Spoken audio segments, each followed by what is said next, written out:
Welcome, everyone. I'm Brandon Baker, Vice President of Development at RAND. Thanks for joining us for this RAND remote event, the second in our series of conversations on RAND's COVID-19 response. We want you all to stay connected, stay informed, and most importantly, stay safe.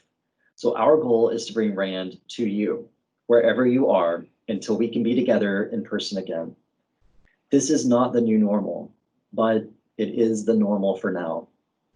I know for me, one of the challenges has been to feel connected during this time of physical distancing. During an already stressful time, being away from loved ones and missing out on celebrations, it's really difficult.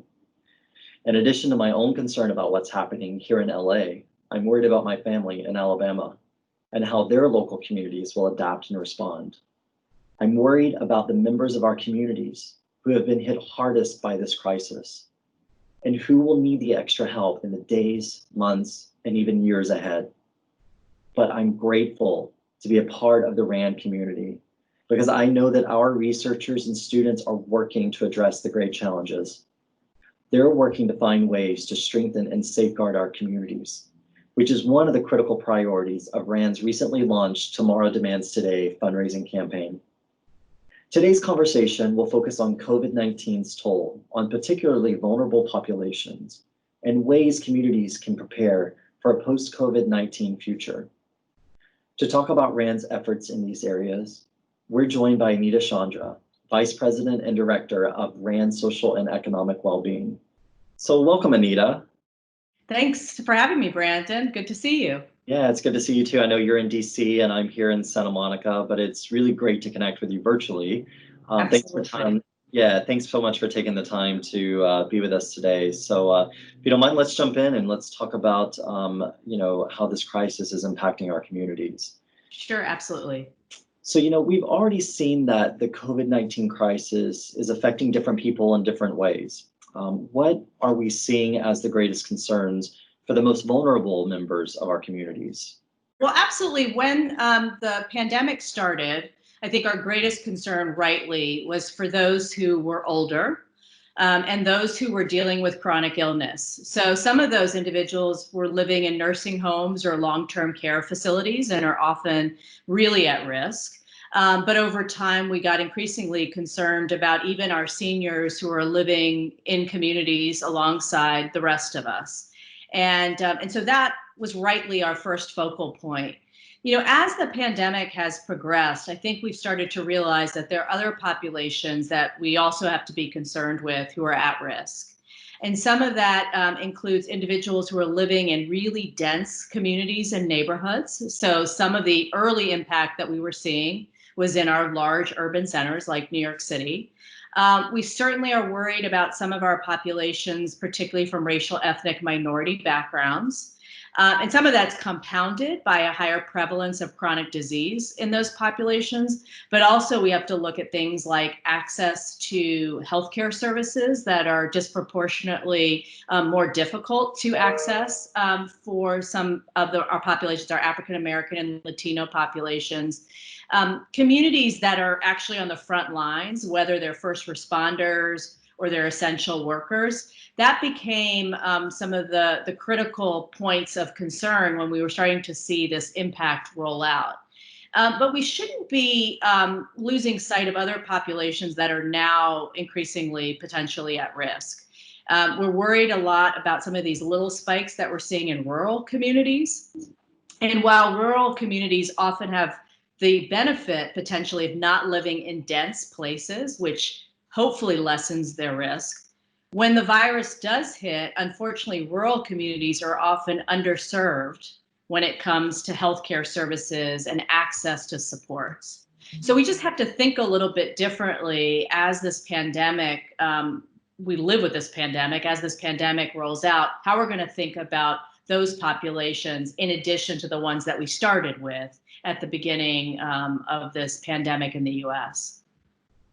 No, thanks, Anita. I mean, as I mentioned earlier in my welcome to everyone, my family's from Alabama, and so having them be there and me be in LA, it certainly makes me worried about the community that they live in, how they're adapting, how that's really working. So what do you think that we're seeing and differences of people being affected, and how are they faring? Yeah, I mean, so some of the differences we certainly are seeing is that when some groups get exposed to the virus, they get sicker quicker, right? And so they immediately have the impact that we see then in terms of hospital care, that they go into acute shock, for lack of a better term, in terms of the response, and the mortality rate goes along with that, unfortunately. Certainly, other populations are living with the virus, may or may not know that they've been exposed, and certainly could be without symptoms or with less symptoms than others. But when we're seeing it manifest in terms of the impacts, that's one of our biggest concerns. The other thing that often doesn't get discussed, but I think increasingly is getting discussed, is we're starting to see some of the impact on young people who thankfully have been spared a lot of the concern, is that people live differently when it comes to household size and composition. So for some of us, we might just live with our kids and that's it. For other populations, it's very common to live with grandma and grandpa and to live with extended families. And so when kids go back into childcare and schools, which we want them to do, they may bring this back into their households and expose those vulnerable populations, including seniors. So those are the kinds of things that we're worried about in terms of impact. Now, that's the physical impact of COVID-19. You know, what gets lost in the shuffle is, of course, all the impacts that we're experiencing because we're sheltering at home. Some of us are more socially isolated than others, which means that we're cut off from human interaction, from the day-to-day routine of going to a job outside of the home, going, about your business in terms of your community activities, going to church or places of worship. And that does have an impact on social well-being. And so how do we think about that? How do we think about issues of loneliness and despair? So these are the kinds of choices now that we've got to make as a country and as a set of communities. Our health is not just our physical health. Our health is our emotional health, our spiritual health, and all of those factor into how well we're doing. And we've got to make choices against that kind of backdrop of all of the impacts. Certainly, economic health and well-being matters, and not only for the basics of putting food on the table, but also gives people a sense of purpose. And so all of those kinds of things are part of the equation. And so when we talk about impacts, we have to talk about impacts comprehensively. And sometimes that is really hard to do because we don't always have all the information we need. We don't feel like we have a complete picture on what neighborhoods and communities are going through. But these are the kinds of things that we have to attend to, and we have to be able to look at all those things at the same time. Yeah, no, that's helpful. You spent most of your career researching population and family health. So how can we help communities prepare and make sure that no one is left behind or forgotten? Sure, yeah. First and foremost, COVID-19 is hopefully a pandemic that we won't see the likes of for at least a little while, right? I think we're all tired and sad by its impact. But the truth is that we're going to continue to experience crises like pandemics, like natural disasters, hurricanes, wildfires, but even kind of the day-to-day stress of the economic conditions going up and down, a factory closing in your hometown. We all live on a continuum of risk. And so we've got to think about how we prepare communities to plan for that and to make decisions and investments that are going to prepare people for the day-to-day and for the emergencies. And so a lot of my work and a lot of work of others at RAND and colleagues across the institution is how do we embed this idea of emergency preparedness into how we build just stronger communities. And so there are dual benefits of making sure that people have plans to tend to people in their neighborhood who may be socially isolated. There are plans to check in on neighbors. There are plans to make sure that people aren't living with chronic disease so that when these things happen, we don't have such a vulnerability in our population. Those investments have multiple benefits. and think about where we'd be as a country with COVID-19 if we didn't have so many people living with diabetes or living with asthma. So we really think about these upstream investments and how we can get kind of the benefits for emergency response of the future, because that's unfortunately part of our normal routine. It may not be like COVID-19 in terms of universally affecting everybody to stay at home, but it most assuredly will affect each and every community in the US and globally. And we need to start thinking about emergency response in that way. Yeah, well, taking that a little bit further, even, we have multiple RAND researchers that study disaster recovery. So are there lessons learned from the recovery and other disasters that we should be applying here to this particular one? Yeah, no, there absolutely are. And, first and foremost, what I will say is in many ways, there are a lot of debates happening about, the role of government response in COVID-19, and we'll have to look at that in terms of the after action in the history books.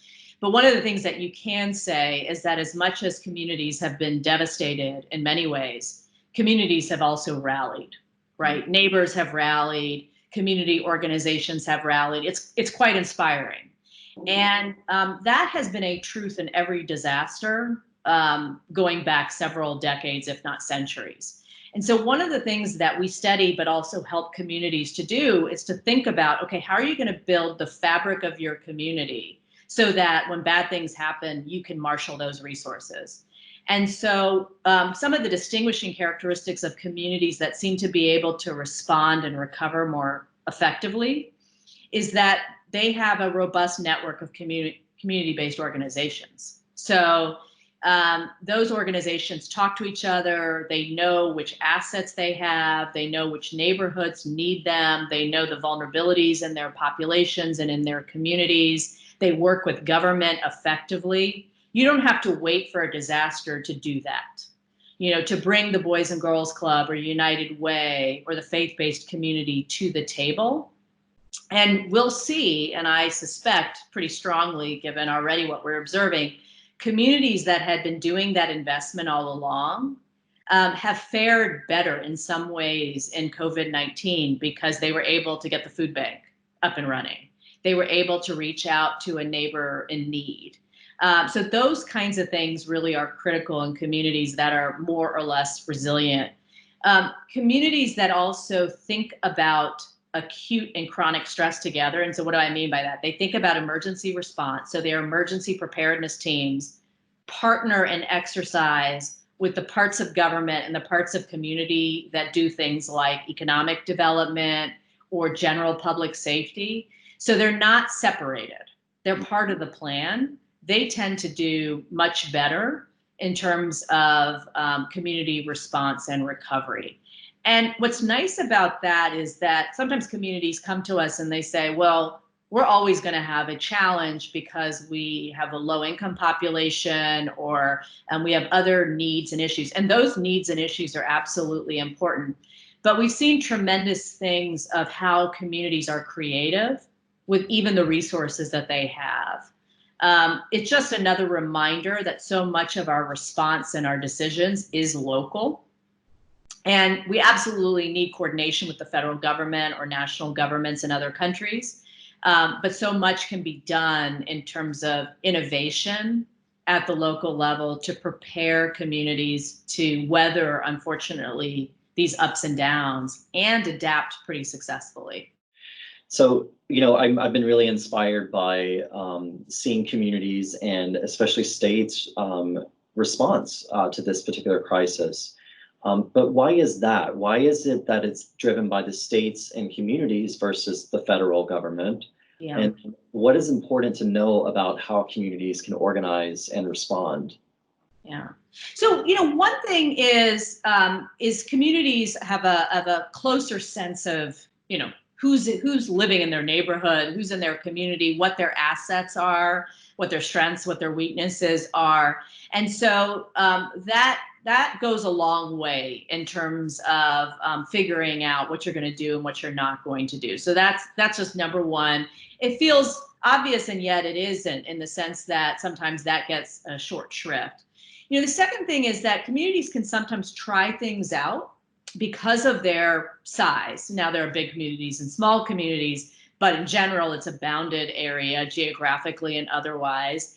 And so they can, put in place some new ideas, see if, these two community groups can get together and work out a solution in a way that can be kind of hamstrung at the federal level. The other thing is that people feel really connected to their places, whether it's the place they were born or the place they chose to live. We see in national surveys, particularly in the US, that people also have a lot more trust at times in their local government. That's not to say that they're 100% excited about everything their local government is doing, but they feel more control and connection to go to city council meetings, to go to community boards, to talk to their mayor or their city council man or woman. And so there's a proximity that's tied to local culture and local action. So I think all of these things are really helping. In the technology age, the other thing that's really helping is that cities have kind of opened up, communities have opened up, rural and urban areas have opened up in terms of the access to information. So some communities are really doing what we call open data. So you can learn a lot about your community on government portals, and you can play around with the information. Even in the smallest communities are starting to do this. So you feel like you know. And then there are kind of non-governmental organizations that have sprung up and are active, whether it's Next Door or other kinds of community organizations. So people feel that connection. The last thing I'll say is that, for a long time, I think in the US in particular, people said, oh, people aren't talking to their neighbors, and people were talking about things like bowling alone and all of that. And technology would be the death of us because everybody's got their head in a phone. And, it's true. People do have their head in a phone. But I think in the last few years, you're, and I'm one too, Brandon, in the last few years, I think people are really craving community. Now, some of that community is virtual, but some of that community is brick and mortar. I got to go to my small, business down the street or the coffee shop, or I do actually want to know my neighbor, maybe at a necessity or otherwise. And so I think we're seeing a real opportunity around not just revitalizing communities economically, which gets a lot of the focus, but also revitalizing communities socially and how we think about social connection. So I'm really excited about this time in our history because I think communities have always been the engine of innovation. I think they're also the engine of social change. And we're seeing that play out, not just in COVID, but just generally. Yeah, no, it's great that we are seeing that play out. So, and obviously that's going to impact the work that we do here at RAND as well. So can you talk a little bit about the work that is underway here at RAND to address the current and future needs of our communities and the individuals within them? Sure. Yeah, I'll start a little bit just to tell you a little bit about our COVID specific work, because I think it's representative, but also all the other things that we have in play. So when COVID started to hit our country and the communities, particularly here in the US, we right away knew that there were going to be some specific needs. One of them is that we had a sense, and I think others did as well, that this would have some disproportionate impacts, and not just on our older Americans, but on communities of color and other underserved populations. And so very early on, we wanted to leverage the work that we already have at RAND that are working with those populations and understand the impact on those neighborhoods. So for example, one of our RAND researchers has been leading a multi-year effort in Pittsburgh, in some of the neighborhoods in Pittsburgh that have been historically African American, and was concerned that while the initial work was on food and food access and food behaviors, which is the focus of what we call the FRESH study, there were other things that were going to emerge for this population because of COVID. Not having steady income, financial needs, housing needs, social service needs.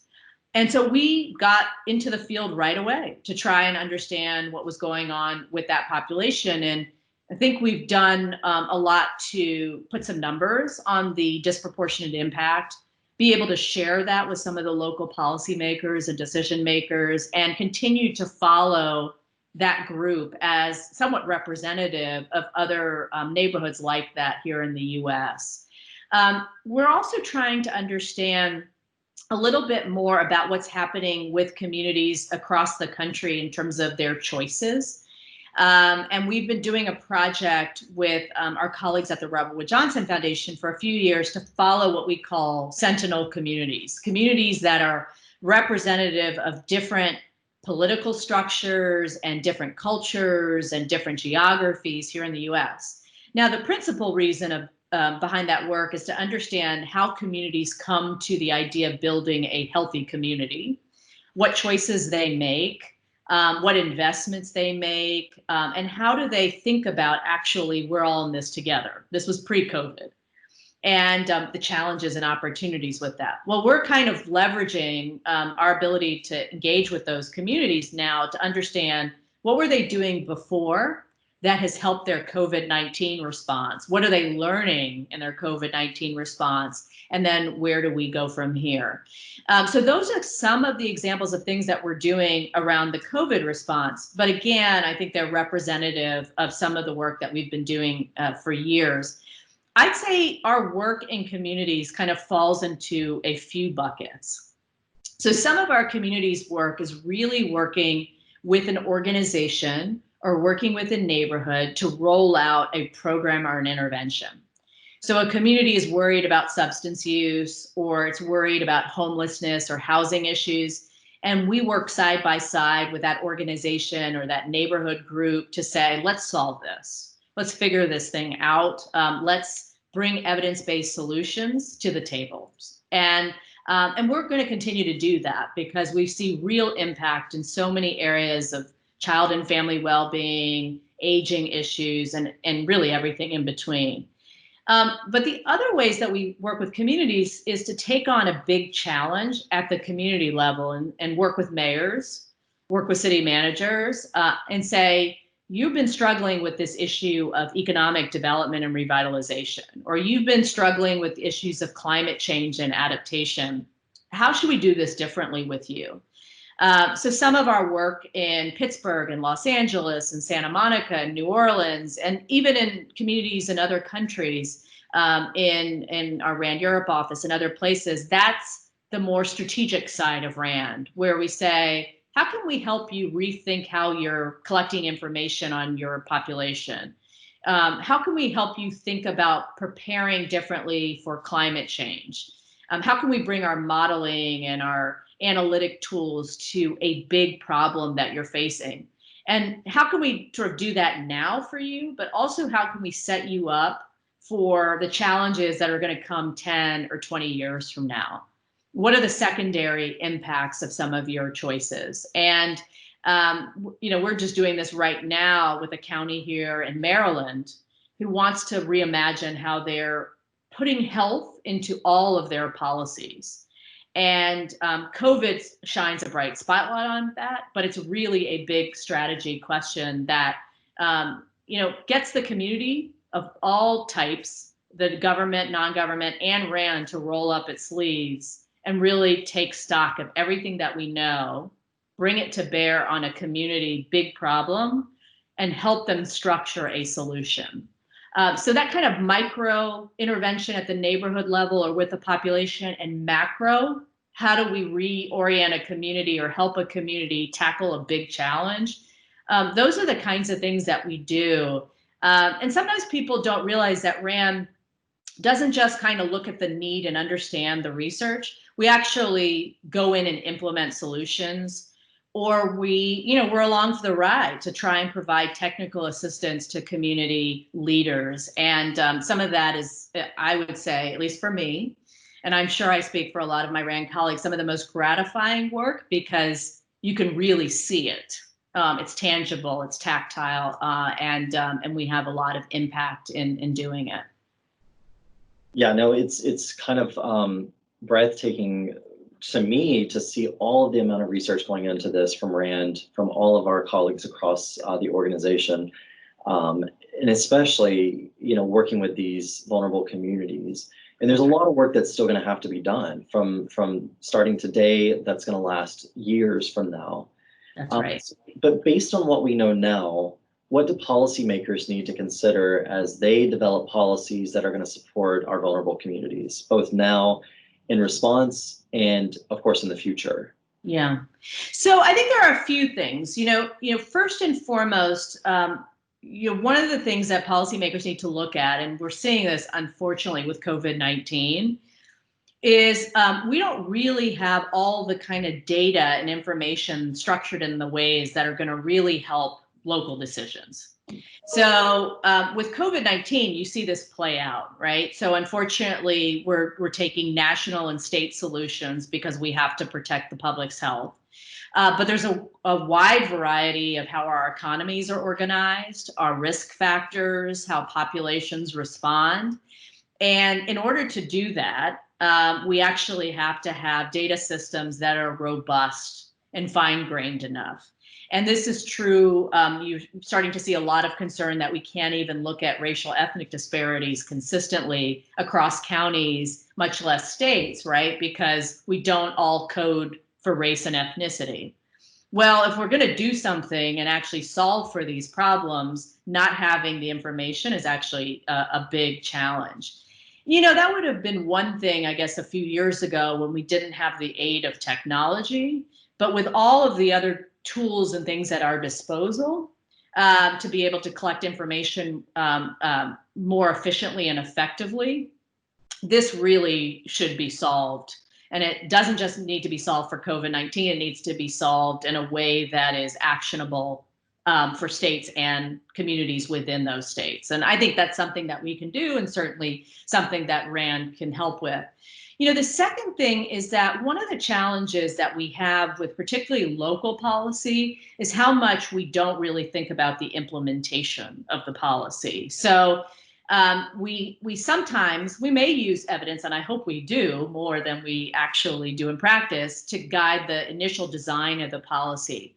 But there's often not a plan for policy rollout and implementation.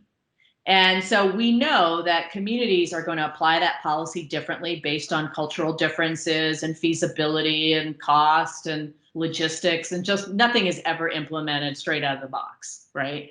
And so actually having policy that thinks about that in terms of design is critical. So for example, we're seeing a lot of the disproportionate impacts of COVID-19 in terms of the African-American population, the Latino population. Well, this didn't just happen. There are policies, there are structural and historical policies that have created these challenges in communities, that have cut some neighborhoods off from resources, that have segregated folks residentially and otherwise, that make it much harder for people to economically stay viable or stay healthy and away from chronic disease. And so when putting policies together, actually thinking about the accumulation of the kinds of stresses that are on certain populations is really important, not just because it's really important given the traumas that those populations have experienced. Your policy won't work. It won't stick. It won't, because it doesn't acknowledge those kind of past elements. And so how to think about that in the context of implementation. In the context of disaster response and resilience, there are just policies that need to be revised and modified, that start to, hold communities to a set of standards to start to think about risk and resilience in ways that haven't been done to date. And I think we know more about our vulnerabilities, and we can do more in terms of crafting policies that think about that and think about resilience planning or pandemic planning. It doesn't have to be just about pandemics. It's really about risk and resilience. And so I think that needs to be embedded in our policies. Those are the kinds of things structurally that are often missing. And then we wonder why, we tried something out for 2 or 3 years, the policy window closes and we don't see the impacts that we thought we were going to see. And so those are the things to consider going forward in terms of how we get past this in a post-COVID world too. Yeah, so you made an interesting point too about, a lot of the cracks that this crisis exposed, we knew about them before. Yes. So can you talk about the gaps in our social systems and what is needed in terms of research, interventions, policies to help fill those gaps that were here? That's right. Well, there's an opportunity here, and myself and a few others have written about this in the sense that when disasters and crises hit, they're terrible, they're devastating. But if you don't heed the lessons and take the opportunity, then in many ways, shame on us, right? As a society, as a set of communities. And I think given what we're seeing with the level of impact and the disproportionate impact and the wake-up call again, unfortunately, particularly here in the US, that more people than we might even know are more financially unstable than we might even know. So that even when people are employed, they may not be able to go that many weeks without a paycheck. That means we need to revisit how we design our social safety net.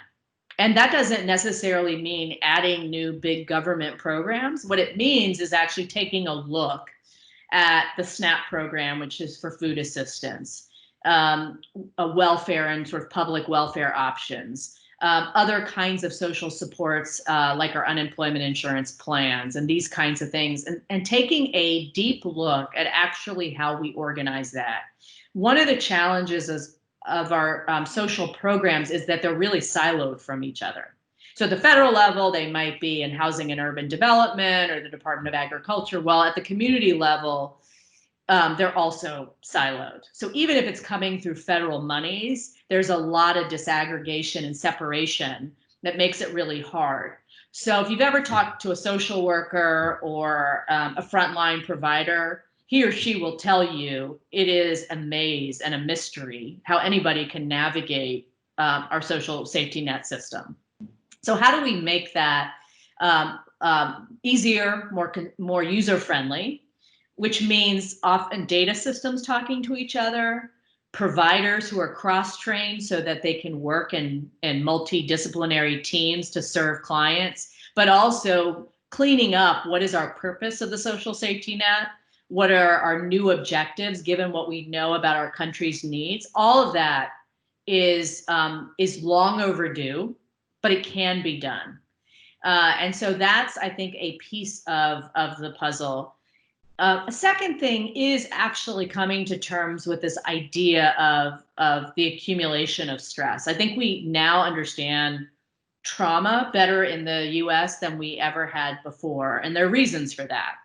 There's something called the Adverse Childhood Experiences Scale that some states are now making kind of a requirement for providers to administer that instrument. You're seeing that in the state of California as the California Surgeon General rolls out some of those recommendations. And what we've learned is that there are a lot more people who've been exposed to traumas in childhood than we ever knew before.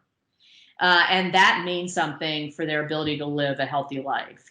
Well, at the community level, there are some communities that have just been hit hard.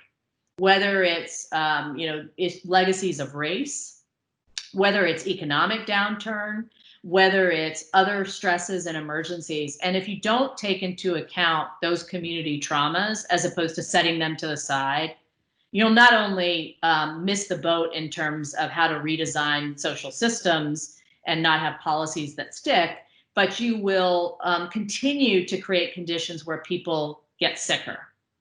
And that, unfortunately, we're seeing play out even in COVID.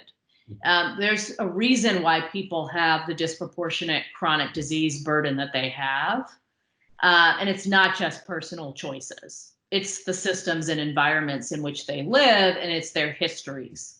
And so how do we think about that? And how do we think about that in our research designs? How do we think about that in our policy designs and in our solutions? So we've got to really take stock of it. The last thing I'll say is, and we've been having I think a robust debate in this country, certainly for years, about migration, immigration, demographic shifts, all really healthy, important debates. We've got to start really thinking about how those demographic shifts are going to not only help us reimagine what our population looks like, that's important, but when you think about communities, we need to think actually about how our communities are designed.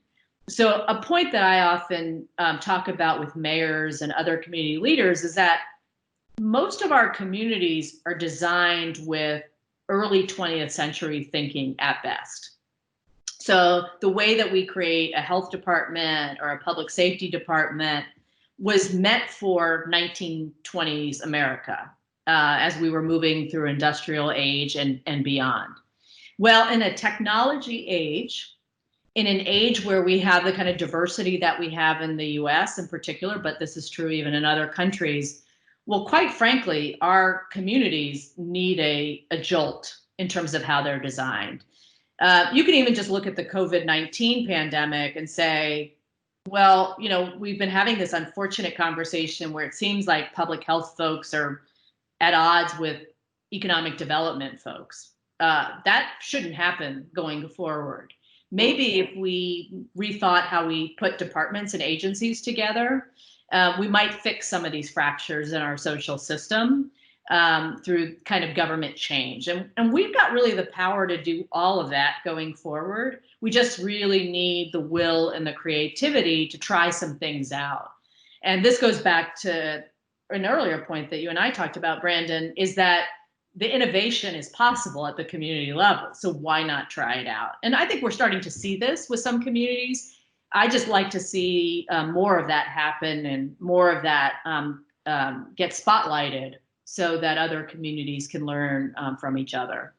Anita, thank you for your time today, for spending time with us, telling us about the work that RAND is doing, but just how we really need to be focused in on our local communities and our vulnerable populations. We're really grateful for your research and for your work.